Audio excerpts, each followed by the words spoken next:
Take your blending experience to the next level this year by adding the Cuisinart Hurricane Pro blender to your countertop.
Welcome customers to the new Blender 9000. This fine product evolves from its predecessor and is more faster at blending your yokai into even more delicious drinks.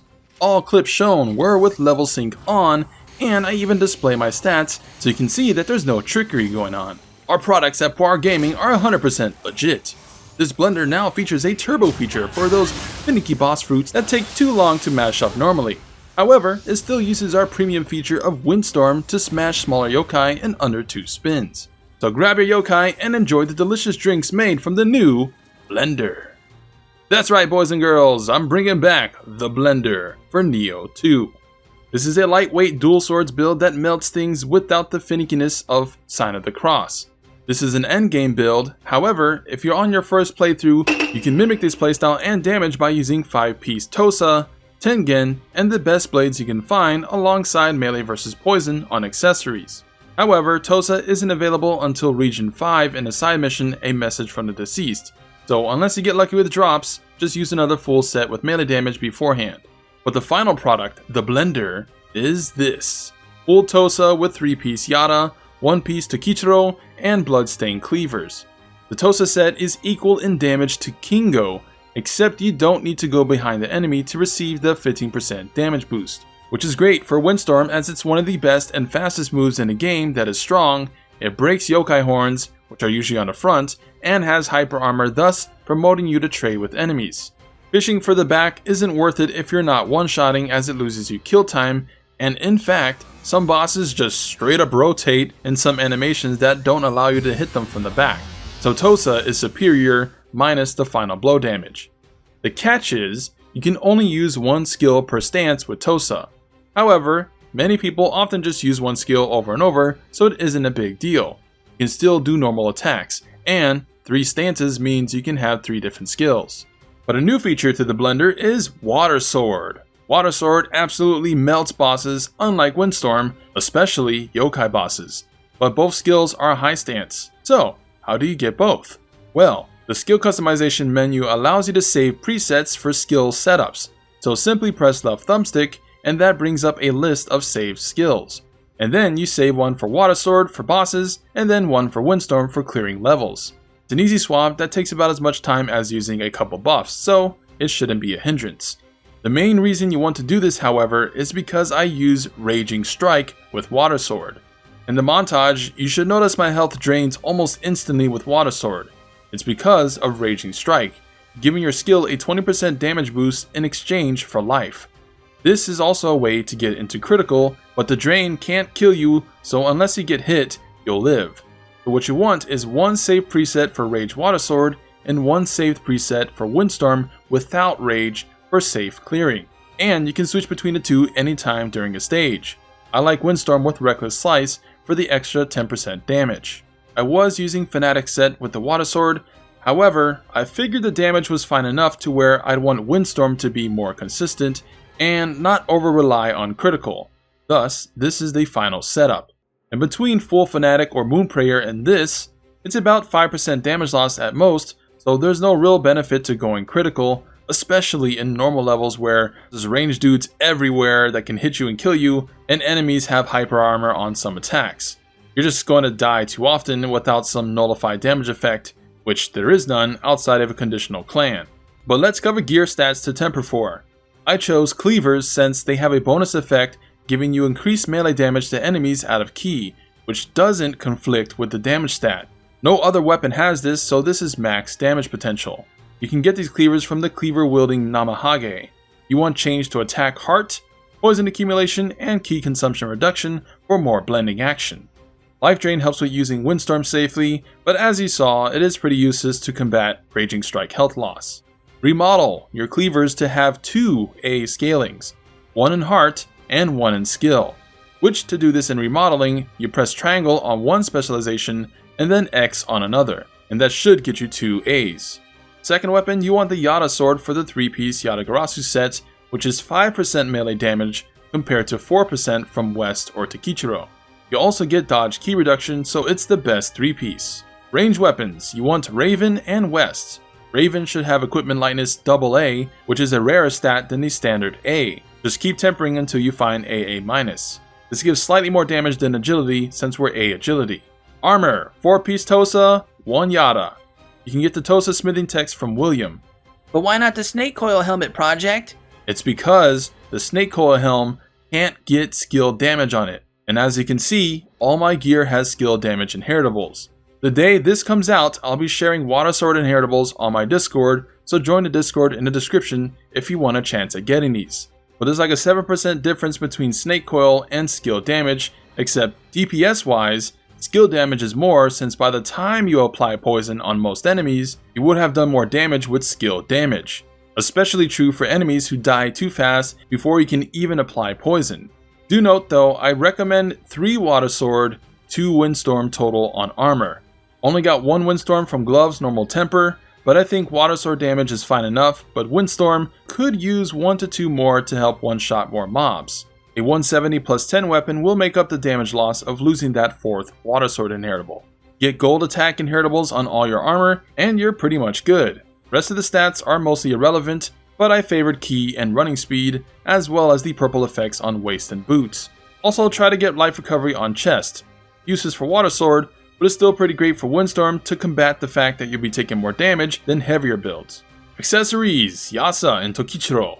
You can farm for Takichiro from my Yasakani Farmer Guide if you don't want to fight the boss himself. You can get the gourd from that, life recovery on Yasa, and melee damage versus poison on both. The rest is up to you. Stats. Meet the minimum armor requirements to be A agility. Meet magic and dex numbers, and then you can start pumping heart to 99 first, and then skill after. Heart gives you more overall ki than skill, which you want as much ki as you can get. Spirits, best bird, with either Doge or Pig as the secondary. Doge for human boss fights for extra final blow damage, and Pig lets you tank a bit better using Windstorm. Boars, you want Snake for melee damage versus poison enemies, and I like Magatsu and Tesso for extra skill and backstab damage, but those two are up to you. Plan. We go with the best car company, Honda. Just kidding. I'm American, so I prefer Ford. But either way, Honda is stupid. It gives you 28% skill damage at max rank. 28%. Stop using Toyotomi like I said. The first hit that hits you at full health also has an 80% chance to be halved. And since during levels you use Windstorm, you should stay topped off most of the time with the life recovery, sorta counteracting the fact that we're light armor. Skills. Like I said, put Raging Strike on Water Sword, Reckless on Windstorm, and save each preset to a different slot so you can simply change between them fast. I put Sign of the Cross on mid stance and Double Slice Through on low stance. Make sure to put Momentum Mystic Art on Water Sword preset to lessen ki consumption and Firm Resolve on Windstorm preset to reduce damage. After that, just get all the passives you can and you're good. Just make sure to take off all the other skills in each stance to make use of Tosa's effect. One skill per stance. You can get Reckless Slice in the Samurai tree and Raging Strike in the Shifling tree. And honestly, get whatever passives you want from either. The good ones should be pretty obvious by now. Ninjutsu. You want Quick Change, Tiger Running, Power Pills, Blister Beetle Powder, and Gal Nut Broth. Because Bloodstained Cleavers have corruption element, you have to apply poison to them manually, hence Gal Nut Broth. Power Pills for an attack up while clearing stages instead of using Carnage. Don't use both at the same time as they overlap, and the Enlightenment Mystic Art for fast casting. Nioh. I finally submitted and use Sloth. Because of the Raging Strike being so dangerous, Sloth can help safely get out of the way of attacks or keep the boss locked in place longer, so it helps in melting with Water Sword. It's not necessary, but it certainly makes it easier. Weakness Talisman, Extraction for Tengen buffs, Protection for added defense, and lastly Carnage for bosses. After that, it's mainly passes up to you. And that's the build. Hope you guys like the return of the blender. Get to spinning, goons. This is on patch 1.07 by the way, and luckily has no chance of any nerf bullcrap, so it's a safe build. After this though, I'll finally work on getting a Giga Tips video out.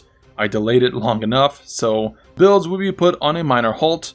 I opted for dual swords instead of Kusa since I didn't have Reaper inheritables, but also during testing I found Water Sword to be more consistent, whereas Reaper, even though it does have hyper armor and you get 30% damage from critical and Kusa tree, the slower hits made for enemies moving out the way too often, and the hyper armor is made irrelevant if using Raging Strike. So that's why I opted for dual swords, and will probably drop the Kusa idea for a while since my anima build already uses it. Odachi or hatchets are next. But thanks for watching, spin to win that like button, comment your thoughts on the build or what dual sword skills you're enjoying the most, join the channel to support me and get icons next to your name in the comments, and subscribe for more Nioh 2 Blenderness.